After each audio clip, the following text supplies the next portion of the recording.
There's a lot of really cool old Americana style motels on the main drag strip leading into Hot Springs, Arkansas.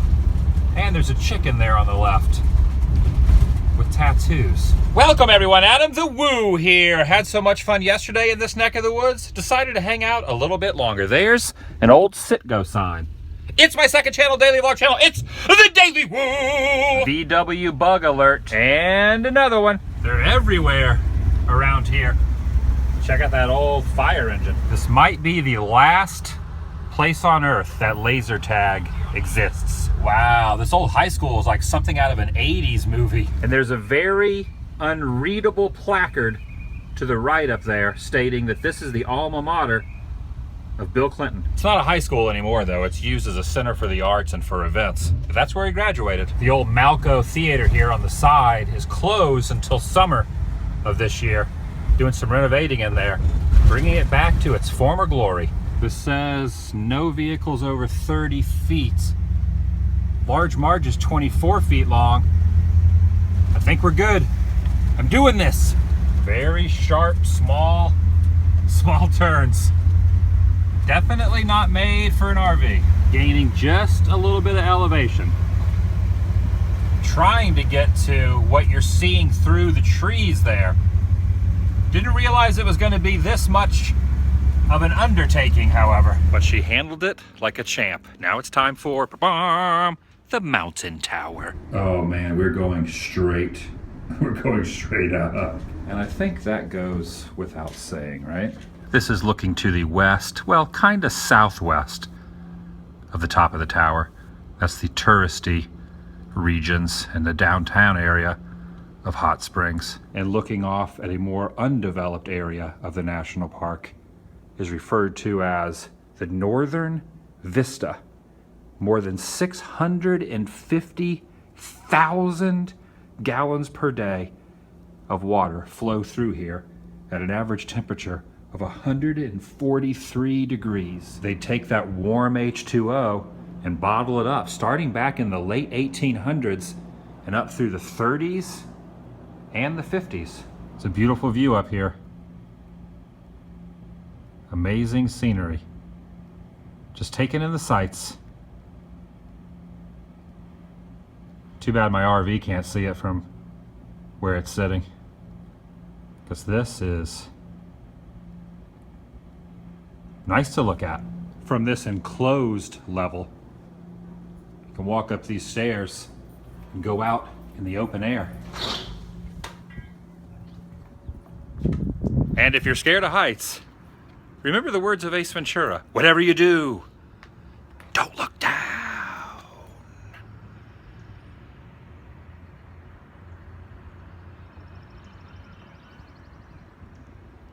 Ooh. Throwing objects from the tower is punishable by federal law. But what if that object is my vomit? What if I throw vomit? Are you gonna punish me for that? It's bad enough as it is. This current tower opened in 1983 and is 216 feet tall. It's the third one that they have constructed upon this peak. The other ones started to decompose or were destroyed. Hopefully this one is structurally sound.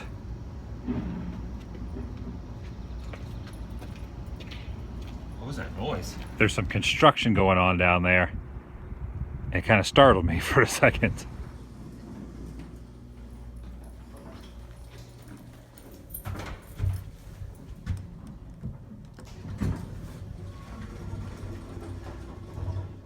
All in all though, I felt pretty safe up there. Wasn't too bad. A few months ago I purchased a National Parks Pass. That benefited with a major discount to go up in that. The downfall of this is no drones are allowed in national parks. And now it's time for the descent.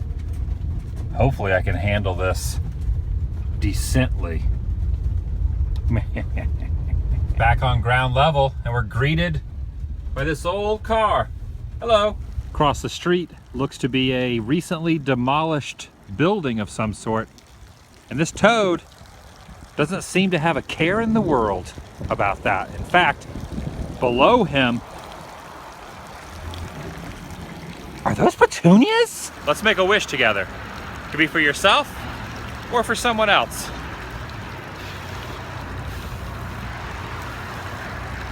I'm not doing a good job at this.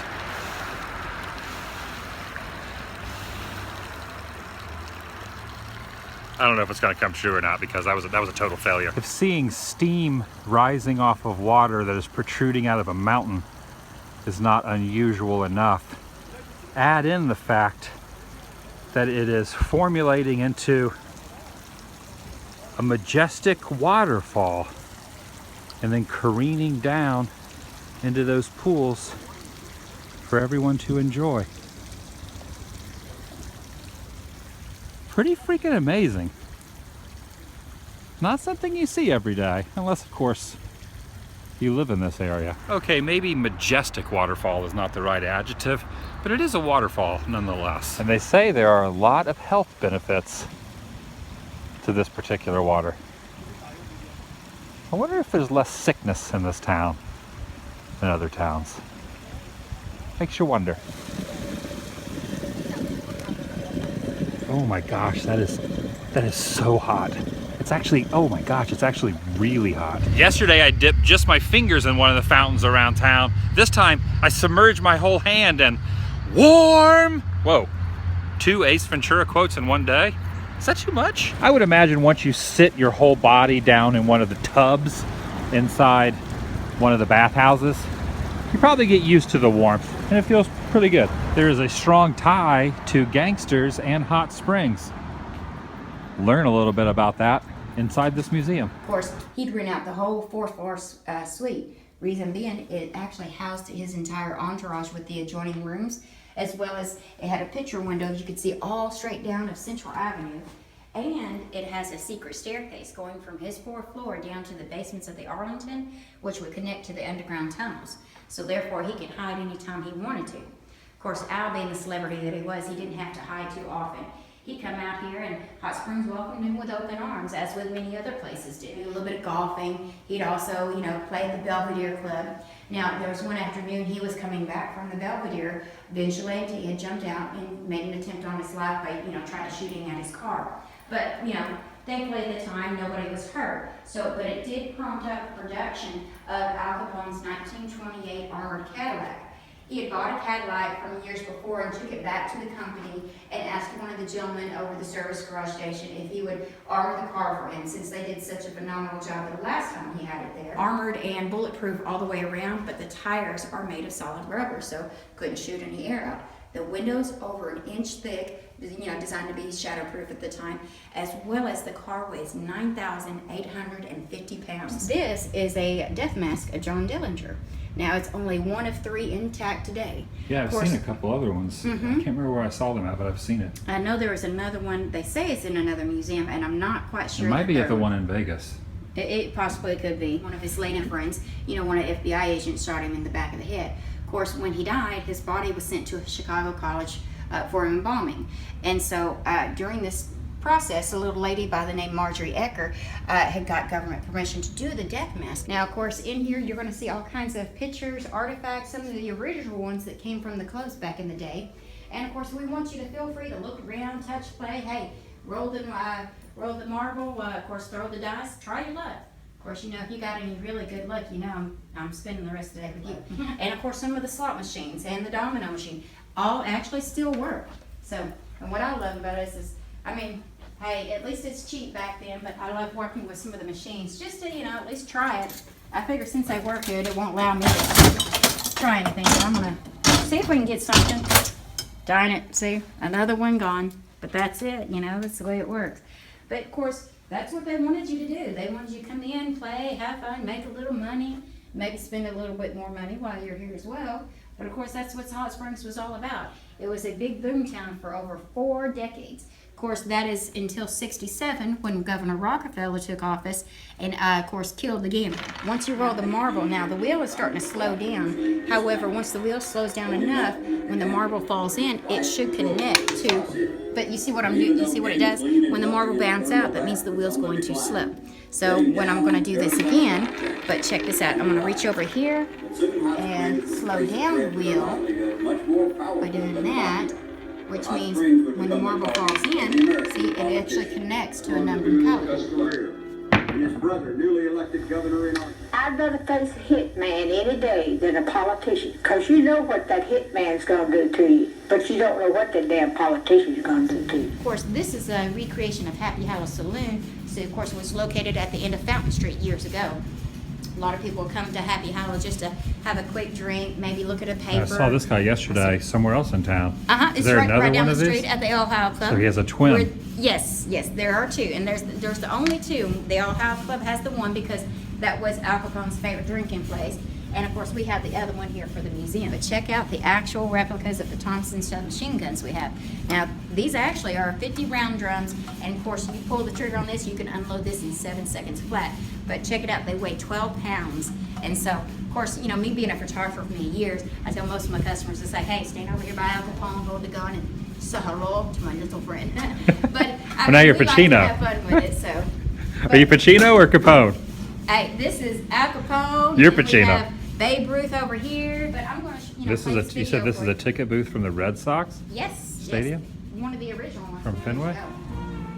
Interesting. Underground over here without ever being seen.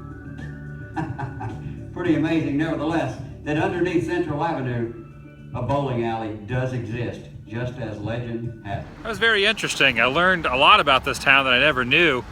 Gambling does not exist here anymore, and when they banished it, people who worked, in the casinos and in the hotels, all of them went overseas and started a casino, I believe in Istanbul.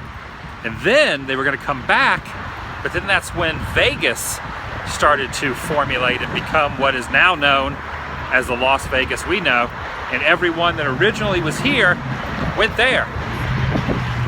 So this was kind of the Vegas before Vegas.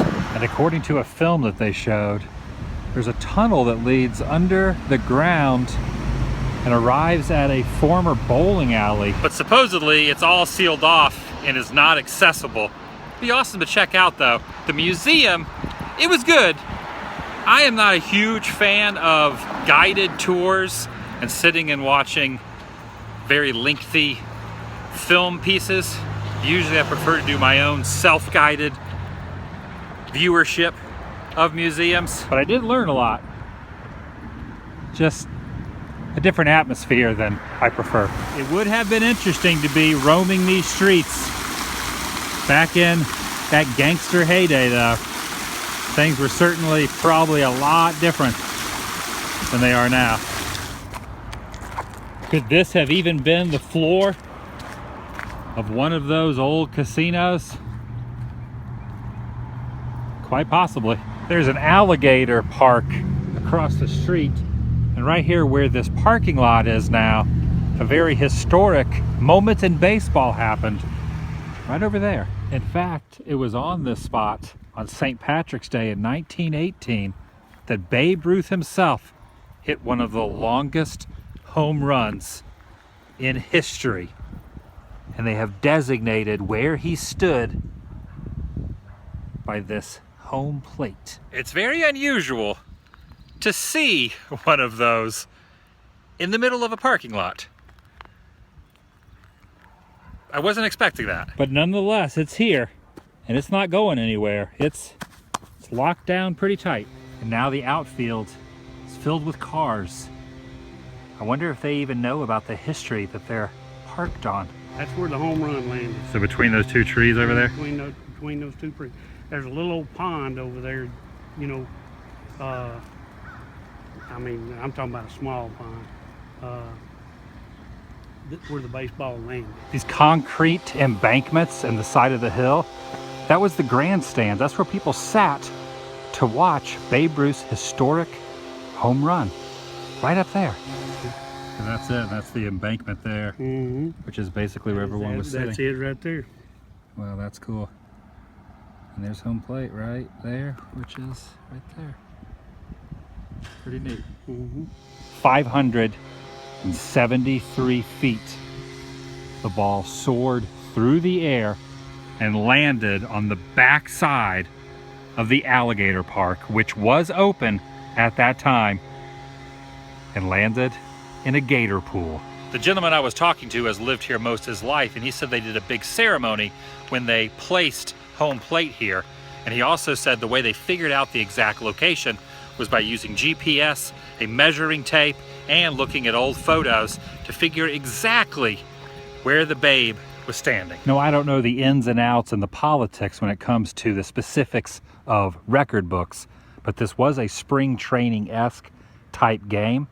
So I don't know if he actually still holds that record or if it even is listed among the top ones without a slight asterisk. But just think of how far that is. Ruth trained here 9 times and became a very familiar face around Hot Springs. On March 17th, 1918, he launched a mammoth home run from Whittington Park, which is right across the street, that landed on the fly from inside the Arkansas Alligator Farms walls. It has been measured at 573 feet, baseball's first 500-foot plus drive. Some pretty incredible names wandered these streets. The baseball world, the gambling, gangster world. Oh, if time machines existed. But they don't. At least not yet. Not yet they don't. Even though I've been doing these vlogs for 5 years, on July 1st will be 5 years. Even though I've been doing it that long, as of New Year's is when I departed Florida in the RV and just been roaming this whole year. I'm gonna hit it hard. I'm just gonna go, see the US, all the small towns, non-small towns, a little bit of everything. I'm gonna pretty much annihilate traveling hardcore. That's the goal. 2017 is the year of me roaming around in Large March. That is what it will be known as in the future. So let it be documented. So let it be told. I don't know where I'm going with this. Vlog?